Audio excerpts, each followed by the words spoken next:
Right, guys, it's me, Liam here from 94.7 The Pulse, Sin FM 90.7. And we're here with two very distinguished gentlemen from OK Go, Damian Kulash and Timothy Norwood, in celebration here and promotion of their brand new album and the Adjacent Possible, which only came out last month. And I must say, I'm really, really loving it. It's great new sound for you guys. How do you guys feel about the album overall? So happy with it. It feels like the most reflective of genuinely who we are of anything we've ever made. Excellent. What about for you, Timothy? Any additional comments? Yeah, like Damien was saying, it feels like we didn't worry so much about having to do any flag planting on this one, and we just went with musically what excited us, and what ended up is sort of like a pretty wonderful sonic adventure across a lot of different genres of music, I would say. And that was a lot of fun for us, and it has a sort of mixtape quality that I really love. Yes, it's excellent. And of course, not forgetting the two music videos that have come out, I guess, to help promote the album, The Stone That Rolls Downhill, and of course, Love. Very, very on brand for OK Go, very creative, very out there. Tell us a bit more about these two music videos and how they all came about. Well, the most recent one is for the song Love, and it is a single take going through a sort of a gauntlet of mirrors. It's 30 robots holding 60 something mirrors in a train station in Budapest. And it was a multi-month project getting it planned and put together. And in the end, we got the last take, the only really great take in our third hour of overtime after being there for 3 weeks. Um, but it is the most emotional and I think spectacular of the videos we've made. And we've sort of fallen into this crazy place in our in the music industry where we're that weird video band. That's our whole thing, is to make these crazy videos. And it feels like such a gift to be given that opportunity, to be asked essentially to like make crazy art projects, and to have that be what's expected of us is like it just, I couldn't have dreamt of something more adventurous and exciting. But the being able to also get that heartstring tug in this one, the one that, to have it match the sort of the sort of romantic scope of the song is really important to us, and I think we finally nailed it. The one before that, the other new video is for a song called "A Stone Only Rolls Downhill," and it is 64 videos on 64 phones, and we lay those phones out to act as a sort of moving mosaic. Uh, and it's much easier just to watch than it would be to describe. So I invite people to go see it. But it it was a really fun sort of psychedelic math problem. Yes, it reminds me very much a lot of, you go back to like 2004, 05. Another band was similarly tapping into this phone technology. You may remember the Presidents of the USA, great tribute band. They did it with like these sort of Nokia phones, if you will, for the song Some Postman, which was directed by an Australian director. Me and Chris talked about it. He remembers absolutely loving the music video and just reminds me of that, using like phones and all that to create wonderful masterpieces. And of course, everyone kind of really remembers you from back in the day, 20 years ago, for getting on treadmills and doing this sort of viral thing that would really sort of launch you guys to where you are today. So you've always been in tap with creativity.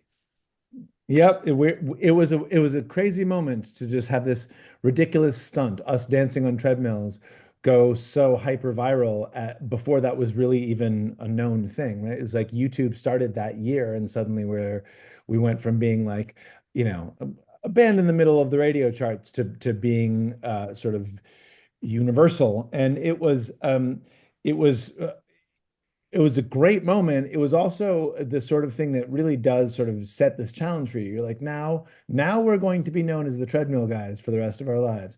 So what does that mean? Does that mean you run from it and go like, no, no, no, we also have all these great songs? Or do you just like double down and go, you know what? Great. We get to make the crazy stuff. And so we've been so pleased that it's offered us the opportunity to keep on making the records we want, making the songs we want, and also make these insane art projects for 20 years. It's been amazing. Yeah, my favorite thing is like when we do have something as common these days as like a phone or a treadmill or a car or something like these like highly relatable things that most of us have, and getting to push those boundaries way beyond what you think you could do with them. That's been a super fun challenge in all these videos. Yeah, speaking of great ideas, the vinyl packaging for your brand new album includes a 3D pop-up structure. How do you view the relationship between the physical product and the music itself, and what role do you think visual arts play in your music? I think that art is art. Like we obviously know the difference between our eyeballs and our ears. We understand the difference between, a good song and a good meal. But at the end of the day, creativity and chasing that spark, from our perspective, it always feels the same. It's sort of like that thing on the other side of the barrier of possible. Can we tip over into that world where something is sort of magically impossible, And our record cover has a sort of it's a pop-up using a technology called slice form, where you basically have it's a half of a sphere that's folded into two flat sheets that sort of pop up to exist, and then they're on top of a mirror, so you see the other half of the sphere. And that kind of perfectly represents for me that amazing thing that you find in music all the time, which is you put one chord after another, and mostly you just get two chords. But every once in a while, you get this explosion of feeling and of an emotion, and of like that somehow sound waves just tipped over into the world of human emotion. Like that doesn't seem like it should be possible. How do two flat surfaces suddenly pop up into becoming this like fully three-dimensional sphere? It's there's always a magic to that, and that kind of reminder that like it's all more exciting and more interesting and more beautiful than we think in our little rational minds. That is what all art is about, I think. Yeah, definitely could agree more. Any more comments onto that, Timothy? Well, he said it pretty well on that one, but as far as just like having something like a physical product to, like a record to hold, we grew up with that. And it's still a really beautiful thing to have and create. So it's this getting the opportunity to be able to make an art project with our record was super inspiring. Yeah, I have definitely in a 6-year-old twins. oh I'm sorry to interrupt you. I have 6-year-old twins, and they love to listen to music. And when we're in the car, they ask me to put things on and everything. But the only thing they'll ever put on themselves is a record, and they love it. It's just they want that relationship to an object, and I would never deny them the huge vast catalog of music that they can now stream and understand. But something about being able to hold the object and go, "This is where it lives," is still really important to them. Yeah.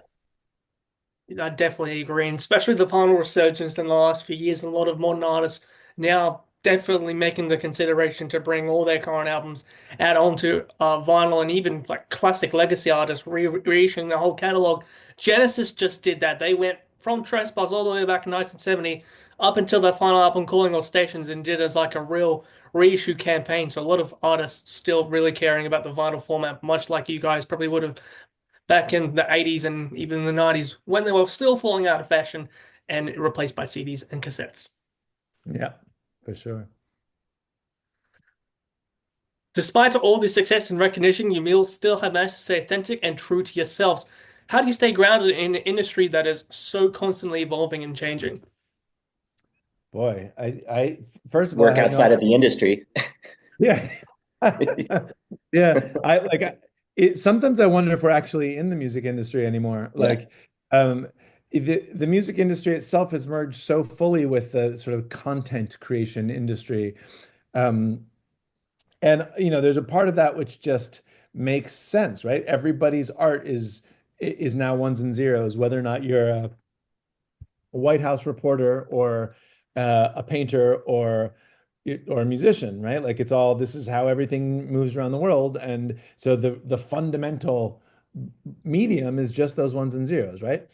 On the other hand, it's like we still have the same shows in the same clubs and the we go through the same distribution networks that every other band does, and so there's a way in which we live in that same old universe, but we have felt really really lucky that um almost by chance 20 years ago we found this other path, right? That like we could connect directly to our fans by putting something on YouTube. And it didn't make us into the next generation of YouTube stars. That was saved for people who actually want to generate like, 10 hours of material every week, opening boxes or putting on makeup or whatever. But what it did do was say like, look, there's a direct route between any kind of art we want to make and people out there, and we don't need to go through the same contracts and the same major labels and the same as everyone else. And 20 years later, we're still here, which isn't the case for most of the bands we were playing with back then. So I'm just so thankful that we sort of stumbled into that. Yeah. And another grounding factor, we just finished our first week of tour on this record, and just actually going out and playing for people and being around a community of people, is a great way to stay grounded, I would say, in a world that feels increasingly more isolated. Yeah, Yeah.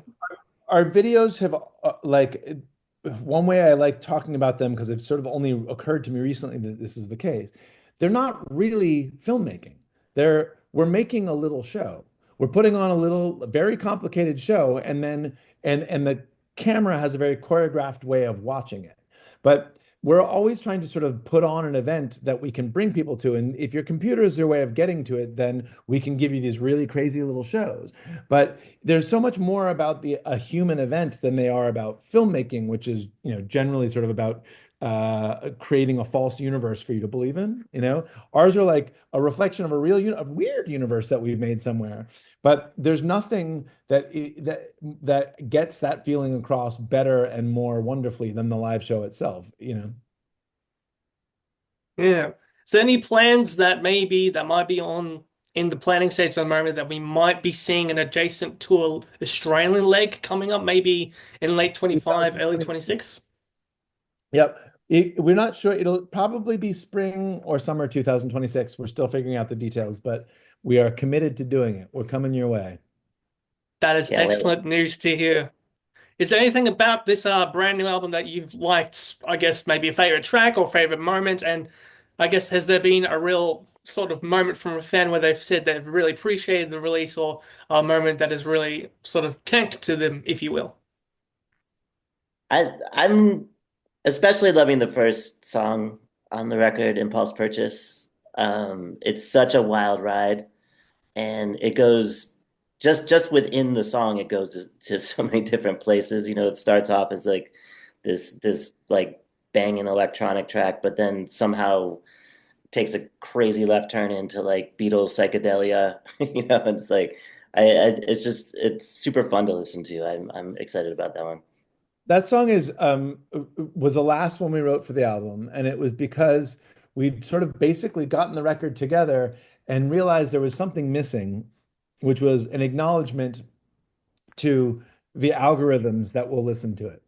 Like it's so weird to be releasing a record in this day and age when you know that the first thing that will listen to you is computers, and they will listen, assess, recommend, process, distribute, and we're in the last era when the way you would make a record like this is primarily by sitting down with instruments and playing it. Yes, people will do that in the future, but that will be something they choose to do, right?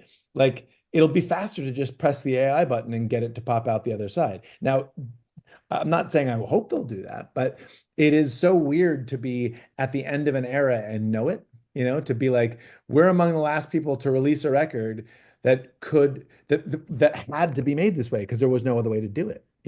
So the first song on the record is a sort of a tongue-in-cheek acknowledgement of that. It's written specifically to the algorithms. It's a song to the AI. That's amazing. And I think it definitely helped with all the great producers that you've had along the way in this album, including the great Nile Rodgers. What experience that might have been. Oh, I think there must have been a mistranslation somewhere. The sound of Nile Rodgers is on there at times, but Nile Rodgers himself is not. We produced this record ourselves, but Dave Fridmann, the super producer and artist of our time, mixed it as he's produced our last three records, and this was the first one we produced ourselves and had him mix. But it was his fingerprints are all over it, and thank God for that. Excellent.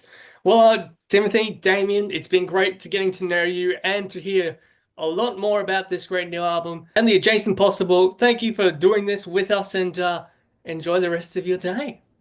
Thanks so much, man. Nice talking with you. Thank you.